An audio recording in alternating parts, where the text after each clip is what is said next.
Ladies and gentlemen, across the street from this bus station in Jerusalem, in Israel, is a location where the greatest archaeological finds of all time have been discovered.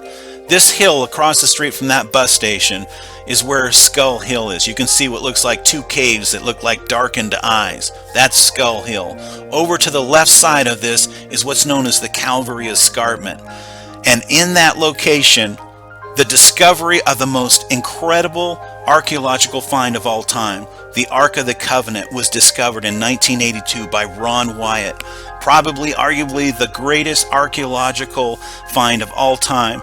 We've all heard the movies, The Raiders of the Lost Ark with Indiana Jones. This is the guy that makes Indiana Jones look like a beginner. Okay, Ron Wyatt, here he is over here to the left. He has found some of the greatest archaeological finds of all time. He found Noah's Ark. This is an anchor stone or a drudge stone that was hanging off of Noah's Ark. It's over 9,000 pounds. Okay, you can see the hole bored out in the top. That's where the ropes went through the top there, and these were held over the side of the Ark.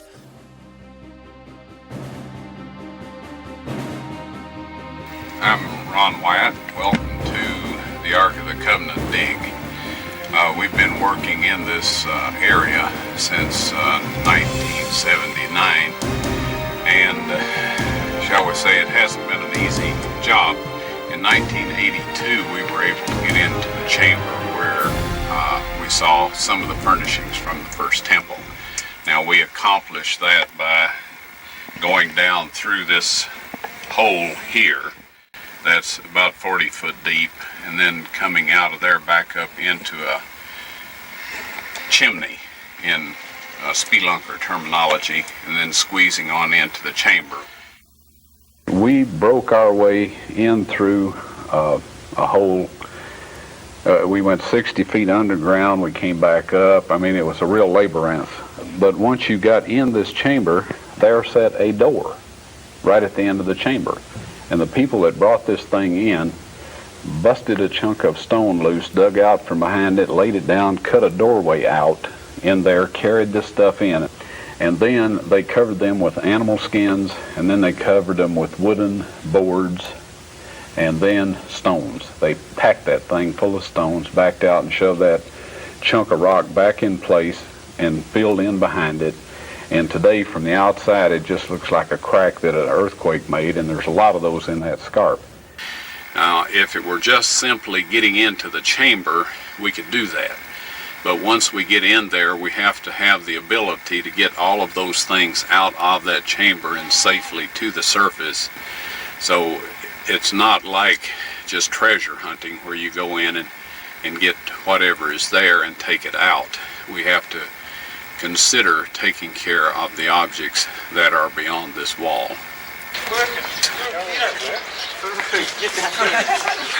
And we're bringing the radar scanning equipment out of the hotel here.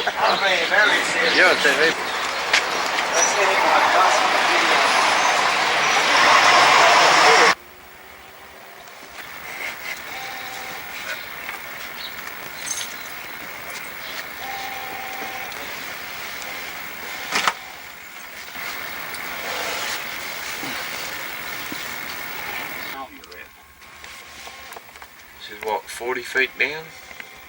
Roughly, yeah. 44 feet down?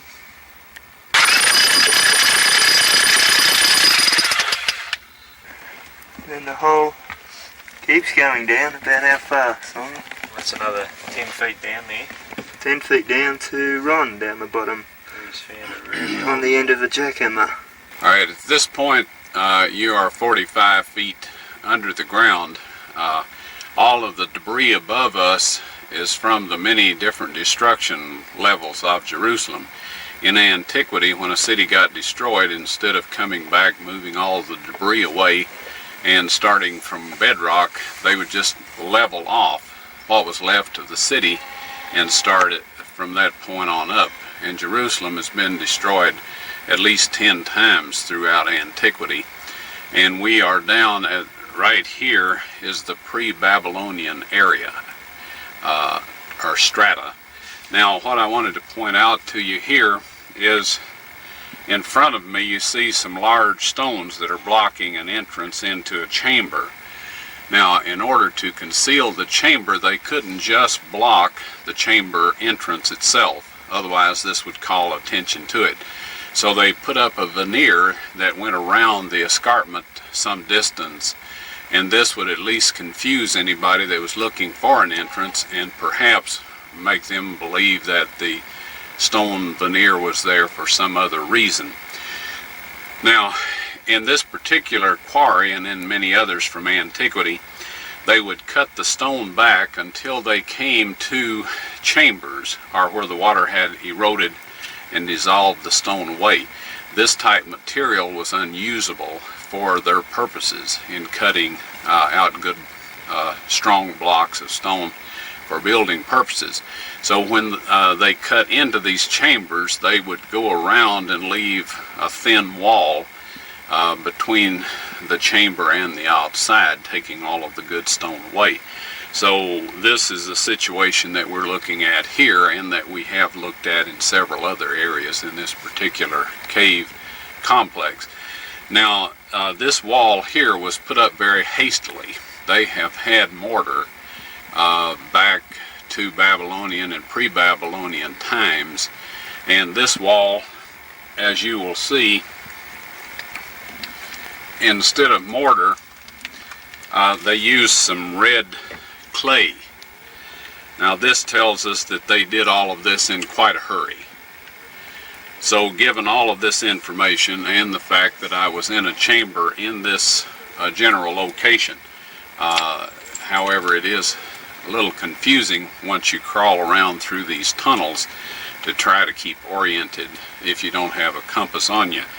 But our radar, our subsurface interface radar scanner, shows that there is a chamber approximately 18 inches behind this wall, and one of the shots that we got from the side showed a level of contents in the chamber with lessened contents near the bottom, and in experimentation we find that this usually represents something that's standing on legs or up on some sort of a pedestal. That's right, and take about a minute for the scan. Tell them to start.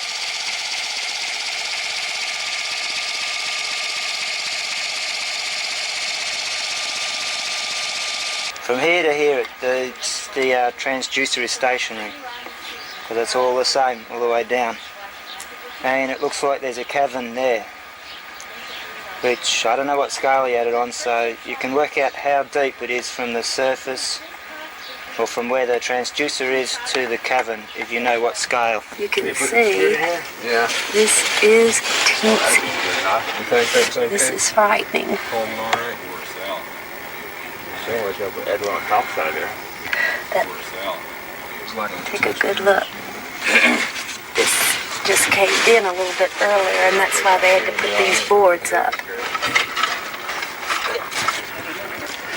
There's About another Bob. 4 feet.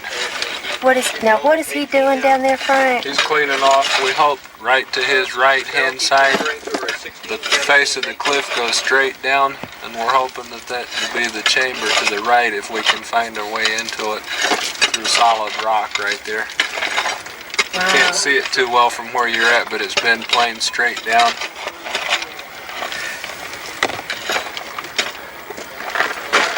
Over here to my left is where we had the cave in, where all this is missing. Right there.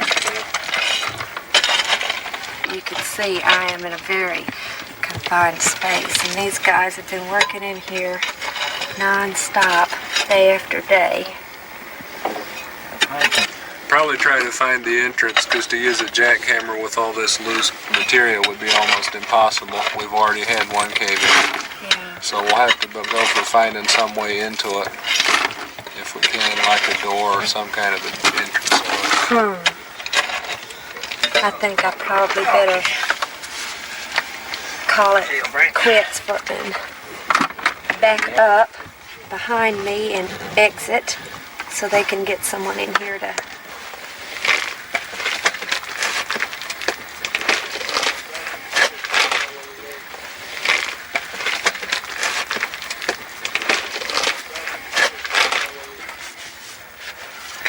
You see the wall and all that? Well, yeah. I didn't go, very far. Yeah. I just went down to about there. Okay. But you did see the wall. Yeah. You can see how small that hole is.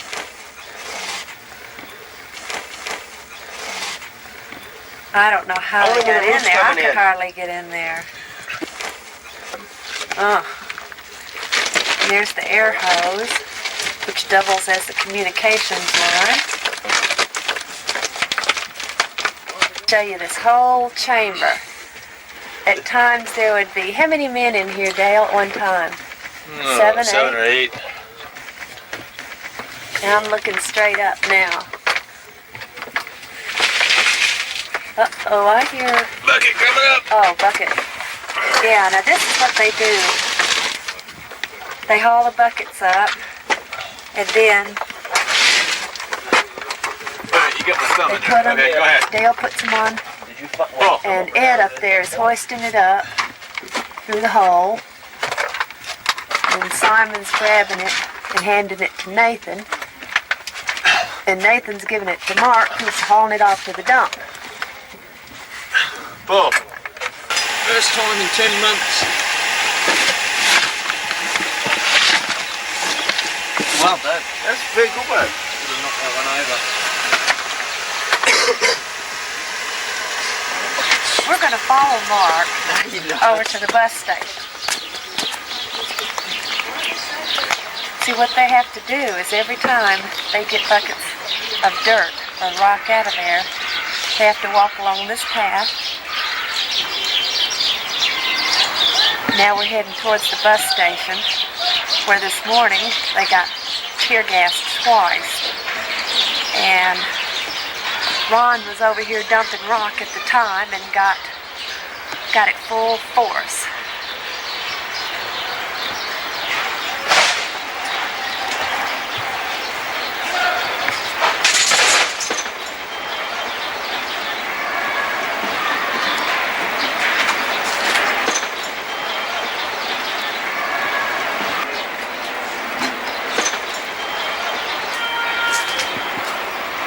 This is where they dump. You can see it's quite full.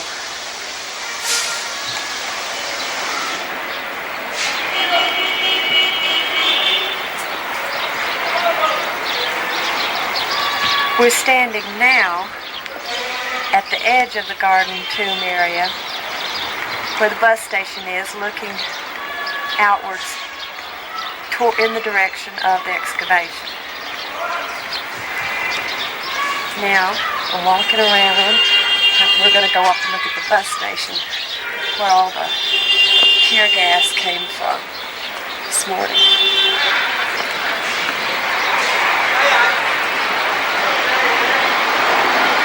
There it is. I'll get over here in a better position. By far, it is straight down.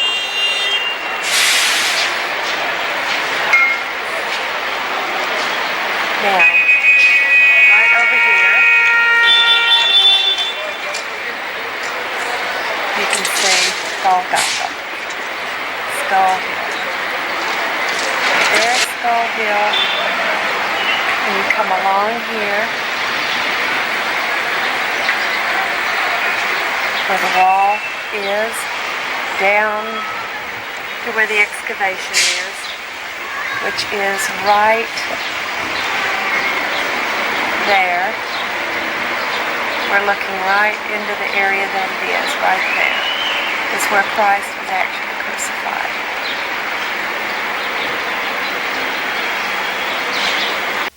And between the skull face and the tomb is the site Ron Wyatt pointed to in 1978 when he said, "That's Jeremiah's grotto, and the Ark of the Covenant is in there." North of the city wall of Jerusalem sits a beautiful garden. Within this garden is the tomb known as the Garden Tomb, chiseled into the rock of the northern part of Mount Moriah. Okay, now we're going to go in.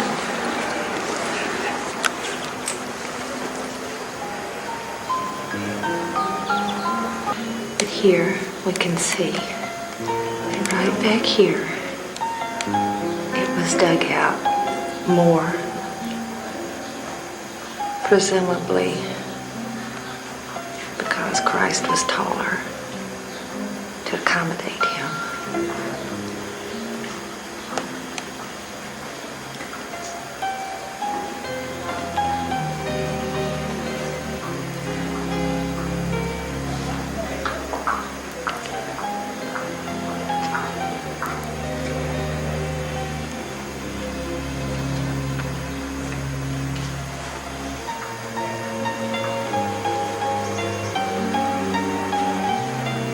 There's the air shaft.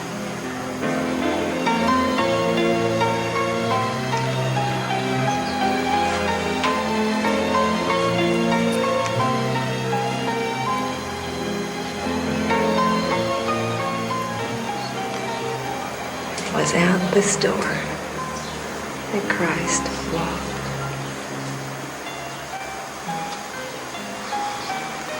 Walked on this floor. What I discovered when I started excavating down that cliff wall, first of all, I discovered the cutouts in the wall of the cliff where they had posted the signs. We painted or drew Jesus of Nazareth, King of the Jews, in the Roman and the Greek and the Hebrew languages, and we put them there, and we set this up to resemble what happened to Christ on the cross. Okay. Now the cross hole is actually right straight down below where we set this thing up. And of course this is the chamber that you've been looking around through with us as we worked. Now this whole fill here needs to be taken out.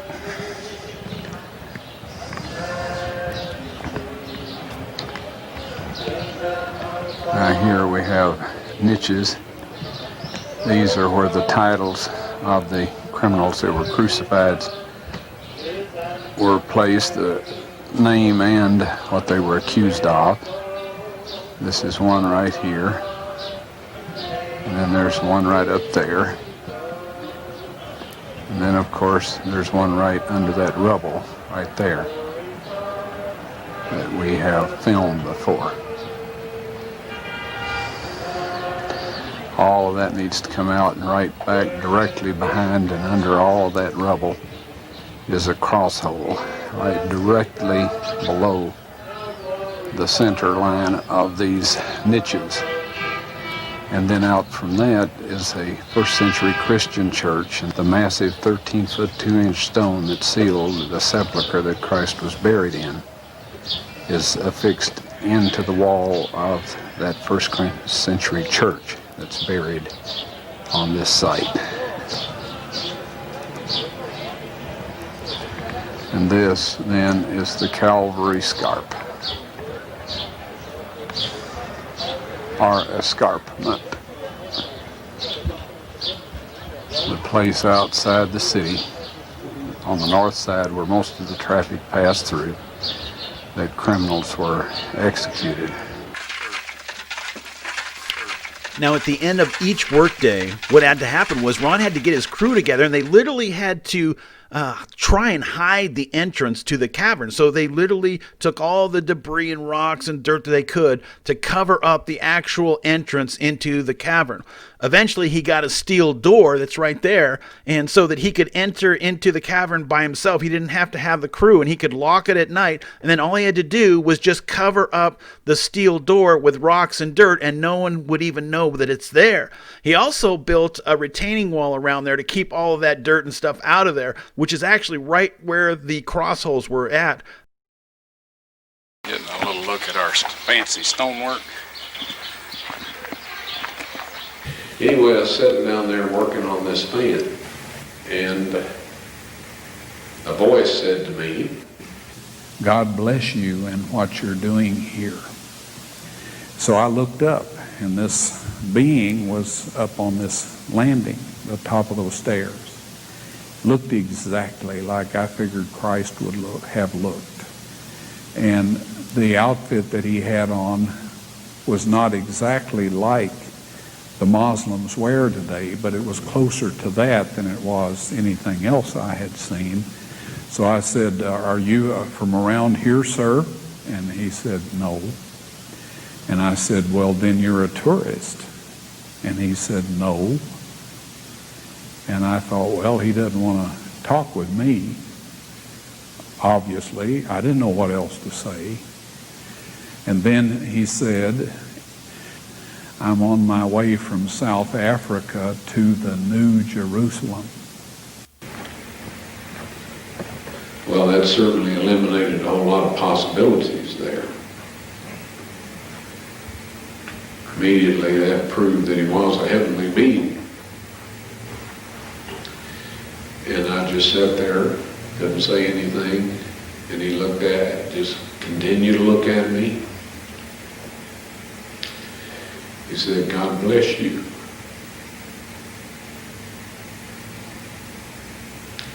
"And what you're doing here."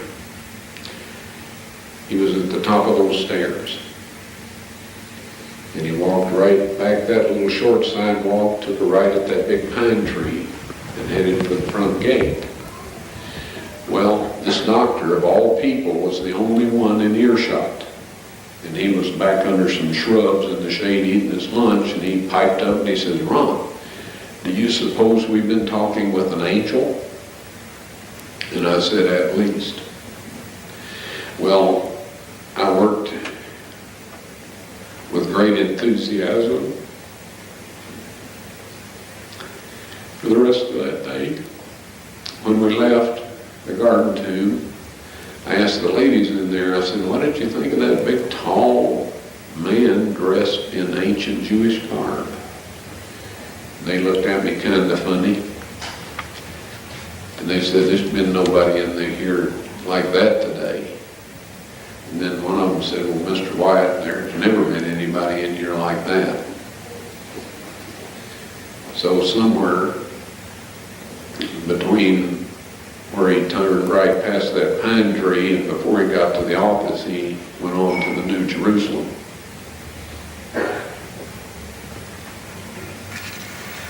The uninvited guest eventually left, and they were able to resume work for a brief time.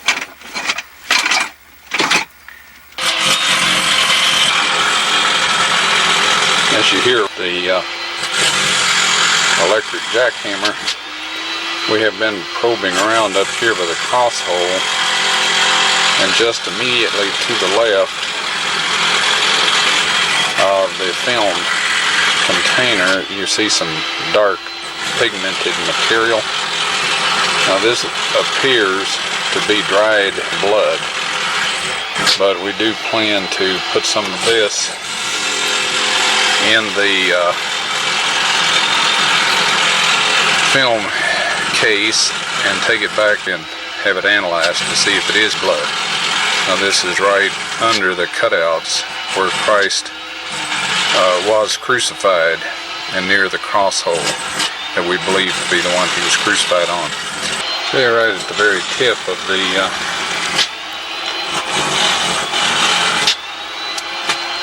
tab, there's some more of this real dark material.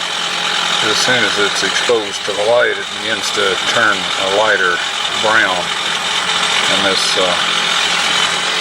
is typical of very old blood. So we'll take some more of this sample here, and it seems to have come down through this area here, as we've collected it all the way along and down into this crevice that communicates with the chamber that the Ark of the Covenant's in. It comes right down through here and down this way and around through a crack right in here and down through this area.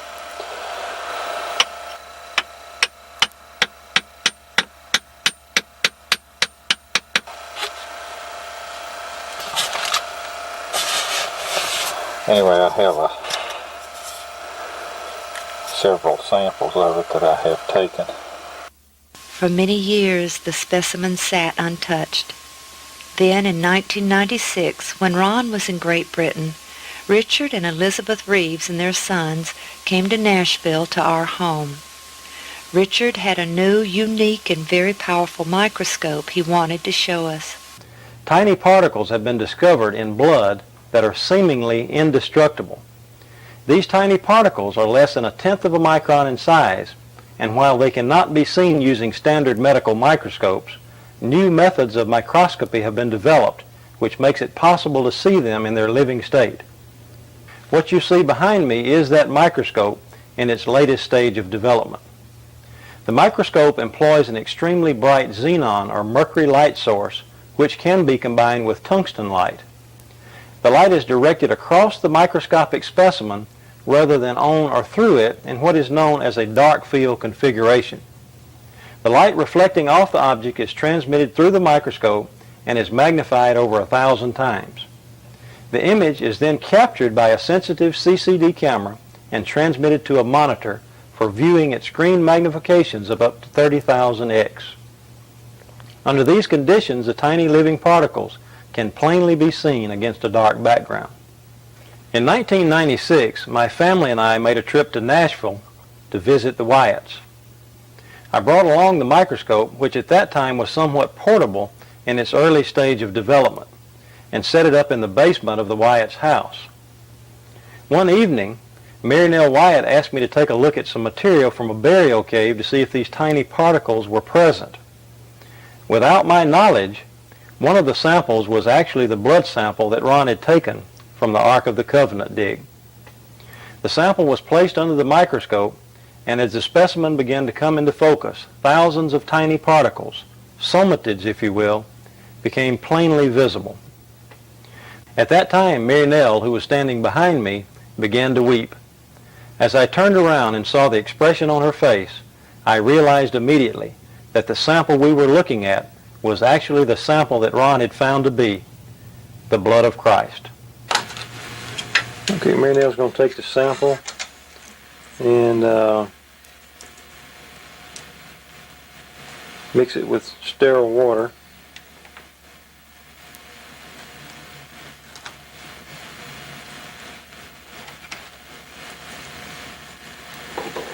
And a test tube there that we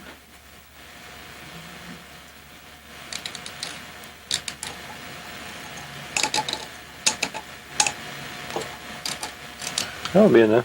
Okay.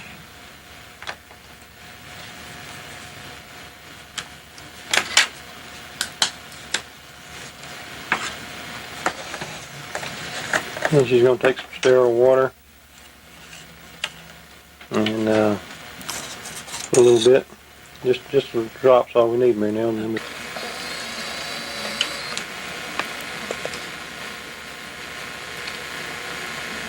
Okay, so now that we've got the sample on the slide, we'll go ahead and focus into the sample and see what comes up on the screen here.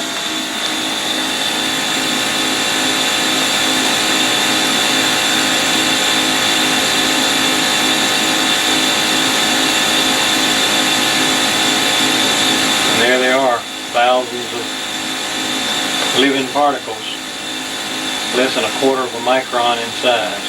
The spores are maybe a 1/2 micron, and but most of those little particles that you're looking at are 17,000 x magnified on the screen 17,000 times. You know, in the Bible it tells us that the life is in the blood, and there's little living particles that most people are unaware that are there. This is what the Ark of the Covenant looks like in real life. It's literally the throne of God. It weighs over 900 pounds, and it's made out of solid gold. Over to the right is what's known as the mercy seat. Over to the left is what's known as the testimony, where the 2 stone tablets that are written on that have the 10 commandments from God. Over to the right is what's known as God's testimony. That's because that red spot over to the left side of the mercy seat there is a blood stain from Jesus Christ when he died on the cross. The Ark of the Covenant is God's earthly throne here on earth. Now, when Ron Wyatt found the Ark of the Covenant, he didn't find it sitting inside this chamber all out in the open. It was actually inside a stone box that was about 5 feet wide, and as he peered down into the box, he clearly noticed this golden object that he recognized as the Ark of the Covenant. Now, as you come into the chamber, what you'll notice first is there's 2 levels. On the first level, there was gold objects that were covered up by skins, and then on the second level is where he actually found this stone sarcophagus that inside housed the Ark of the Covenant, the greatest archaeological find of all time. You saw the movie Raiders of the Lost Ark. Well, this is what they were looking for in that movie, was the Ark of the Covenant, the most precious object on earth today. Now, as Ron entered the chamber on the first level, he noticed the candlestick holder over in the corner there, covered up by some skins, and he also noticed some other furnishings from the first temple. All of these would have been destroyed by the invading armies unless Jeremiah had taken them out of the first temple and placed them in this secret chamber. Now, it's no accident that God had Jeremiah place all of these artifacts and the Ark of the Covenant exactly where they were placed, inside the secret chamber, over 600 years before Jesus was crucified on the cross. And the chamber, where this crack is in the top of the lid there, the stone sarcophagus, it was located exactly under the cross, about 20 feet underground, directly where Jesus was crucified on the cross. No accident. There's a reason, because when the blood dripped down the cross and into that crack, it literally went right down the crack, and the blood from Jesus Christ landed on the actual mercy seat of the Ark of the Covenant. This was no accident. This was planned out by God over 600 years before Jesus died on the cross. Now, when the blood hit the mercy seat, when the 7th drop of blood hit the mercy seat, all sin was forgiven for everyone who believes Jesus Christ is their Lord and Savior, and that He was the Messiah who came to earth to save everyone from hell. That's right, ladies and gentlemen. The only thing that forgives sins is blood. And when Jesus Christ's blood was coming out of his body, and the centurion stabbed him in the side with a spear, a lot of blood and some water from inside him dripped down the cross into the cross hole, and literally God made an earthquake happen the moment Jesus died, and a crack ran down through solid rock to the exact location where the ark was. And when the 7th drop of blood hit the ark, that's when everyone got saved. Now, after that, Ron had the blood analyzed. He took a sample from the mercy seat and he took it to 3 different laboratories all over the world. And what happened next was absolutely mind-blowing for the people who analyzed the blood. They found out that Jesus Christ's blood is supernatural blood. It only has 24 chromosomes. Most people here on earth have 46 chromosomes. So you get 23 chromosomes from your mother and 23 chromosomes from your father. But Jesus only had 23 chromosomes from his mother and only 1 chromosome from his father in heaven, which was a Y chromosome. That's what made him a male. So, ladies and gentlemen, his blood is supernatural and it's still alive today. Now, here's an incredible find that Ron found inside the cavern where the Ark of the Covenant is. A giant sword. And by the way, if you look over to the left there, you notice anything different about this photograph? Over there to the left, you'll see a white looking like cloud. Well, guess what? That could be some kind of a spirit standing right next to Ron Wyatt and his wife, Mary Nell, way back when this photograph was taking place. But this sword is a replica of the giant sword that was made out of metal that was actually found in the throne room of God here on earth. This sword comes from Goliath. That's right. You know, David and Goliath. Well, that's a real event that took place, and he is a giant to hold on to a sword like this. This thing's like 5 feet long, probably weighed over 100 pounds, made out of solid metal. This one's made out of wood. Obviously, they just wanted to make a replica of it. But this is a very real object. Again, these are stories that are in the Bible. David and Goliath is real. Okay, any other questions? Yes, ma'am. My question is, are are you going by sight that you think it was the actual blood? I mean, that it was blood, or was there testing done to make sure that this was blood? We tested it to make sure it was blood. Yes, ma'am. And it's unique blood. When we share, well, I'll quickly state this. I know there's some doctors here and nurses and some anesthetists, people that are familiar with blood. All of us have 46 chromosomes unless we have Down's syndrome, okay? Christ had 24. Each parent supplies 23 chromosomes to a new infant. All right, Christ got 23 from his mother. He got 1 from his father. There was a Y, which determined that made him a male. He got it from, not from an earthly father, or he would have had 46 like the rest of us. Okay? So anyway, when this is shown, nobody will be able to honestly doubt that this is indeed the blood of God's Son. Amen. And that's why he says this is his testimony of his Son. It's his proof to this world. Yes? What cell is used for testing? Pardon? What cell is used? White blood cells. And you're saying, how can you test a dead white blood cell for chromosome count? That's it. Right. His blood is not dead. If that helps you any. So they divided? Right. When put in a growth medium, they divided. We reconstituted them, put them in a growth medium, and they divided. If that doesn't blow your socks off, I don't know what will. The chamber where I found the Ark of the Covenant has since been perfectly cleaned out. And the Ark of the Covenant, the table of showbread, the candlestick, the golden altar of incense, they're all set out as they were in the earthly temple, except that the Ark of the Covenant is setting against a 12-foot long and 18-foot wide or high wall. And that wall is a beautiful crystal radiating the colors of the rainbow. It's a permanent arrangement, folks. It's something that the 144,000 will get to see. When the rocks rent, the cliff behind where Christ was being crucified split all the way down, right past the left side of the cross hole and down into the chamber where God had hidden the Ark of the Covenant some 600 years before.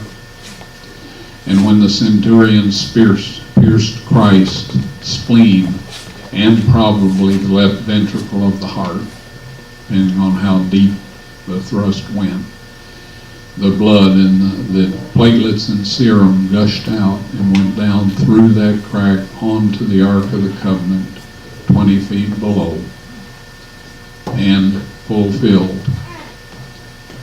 ratified, if you please, the Old and the New Covenant. And at that moment, you and I were bought with a price, as was everyone else on this planet, if they will only take advantage of what was done for them. What Christ did was enough to redeem every man, woman, and child that has ever been born on planet Earth. The tragedy is that so few avail themselves of that wonderful gift. Okay, any other questions? Yes, ma'am. Are you saying that you were able to take a video camera in there and video? Is that what you're saying? And well, I didn't say that, but there is video available of all of this, and it will be shown when I'm told to do so. What do you mean by this? Well, I'm talking about the Ark of the Covenant, my removing the tables of stone out of it, Christ's blood on that. and the blood, and me taking the sample, the analysis. I didn't do this. I took it to a place in Israel where they do this kind of thing. And they thought I was crazy when I asked them to do a chromosome count. Now, I've heard But that, they went crazy after they saw the results. can I ask you something else too? Sure. I have heard that, I have not heard you say this, but I have heard that you said this, that the angel took the tables of stone out of the ark and let you... No. Okay, that is not true then. No, this is something that has amazed me. I can talk to a whole audience, and I think we have a perfect understanding of what I have said, and then somebody will quote me as having said that. I never said that. I said the angel told me to take the tables of stone out of the Ark of the Covenant, and the four of them took hold of the corners of the mercy seat and lifted it so that I could get to the tables of stone in the Ark of the Covenant. I took them out, backed away. They set the mercy seat back down on the Ark of the Covenant, and I just stood there. And the angel came and took the tables of stone and put them on a stone shelf in the chamber. And that's where they are at this point in time. That's also where the video is. They're out of the Ark of the Covenant, but they're not out of the chamber, unless the angels did something with them after I left. See, they're not obliged to tell me everything they do. After all, they're God's angels. Yes? Pardon? Four, yes. The tables of stone are not broken. Oh, you're talking 4 stones? There's 2 tables of stone, okay, with 4 sides, written on all 4 sides. 4 angels also. 4 angels that are, said, the one that talked to me said that they had guarded the Ark of the Covenant and its contents since Moses put them in there. All right. Now, whether that requires them to be there every minute or not, I don't know. I would assume that one angel could, take care of things and the others could be doing other things at the same time. So, I don't have the computer power to understand what angels can do and can't do. Yes?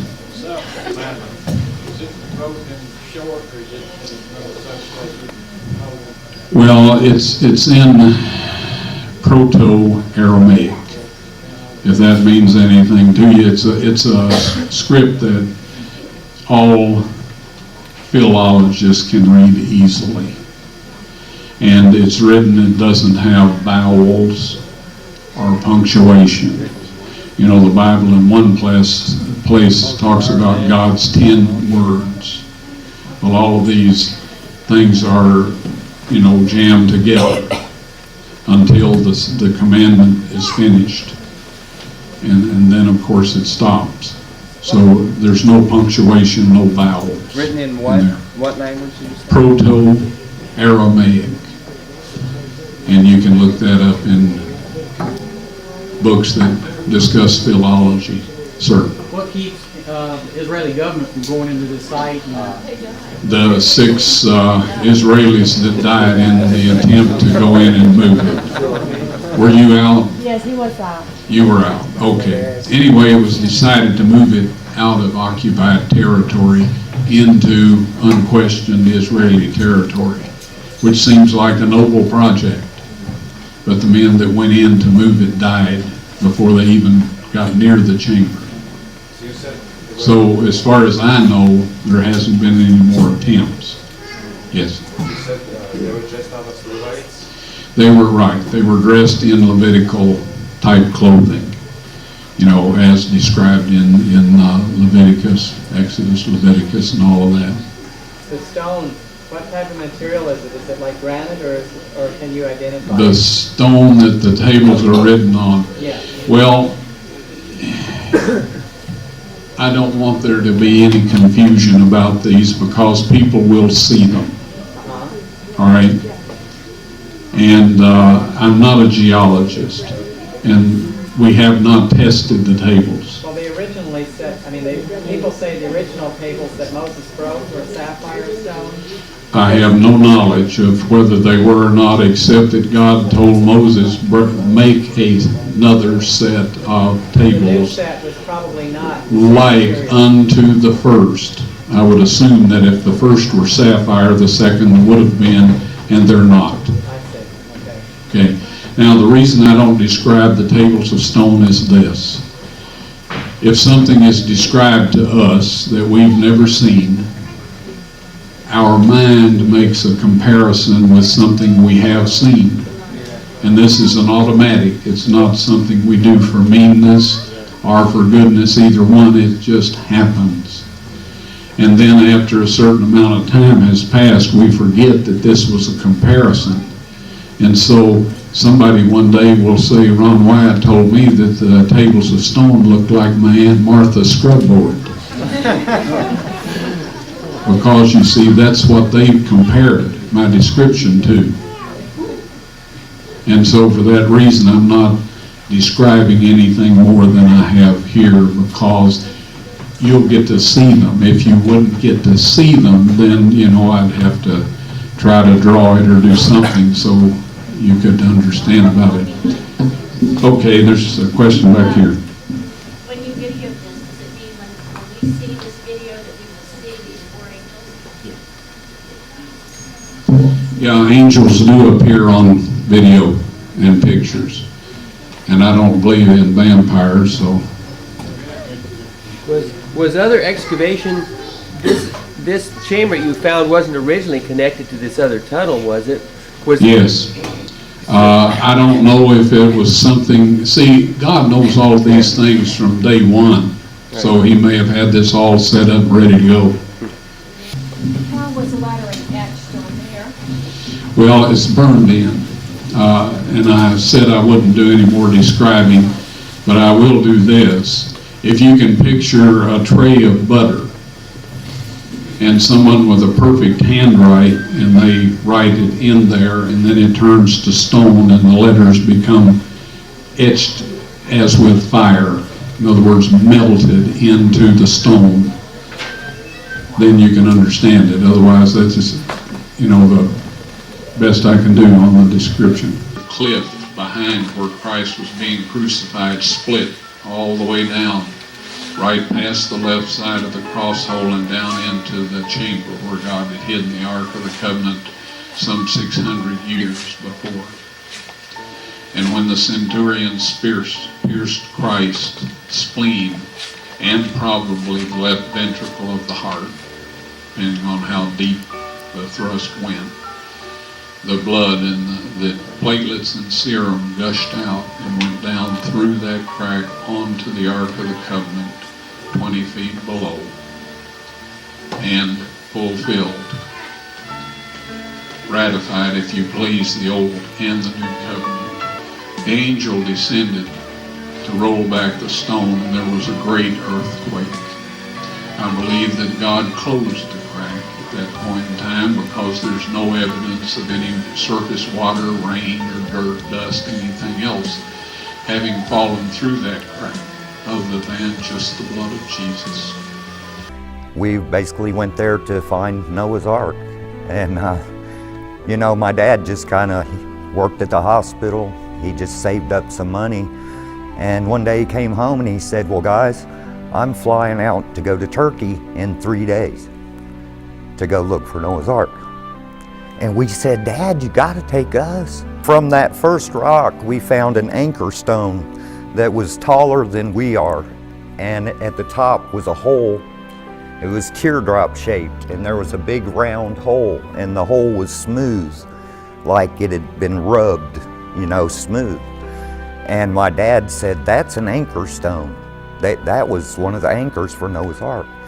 We found a gravestone that was the shape of Noah's Ark in this graveyard. And we showed this to Dad, and you know, we took pictures of it and all that.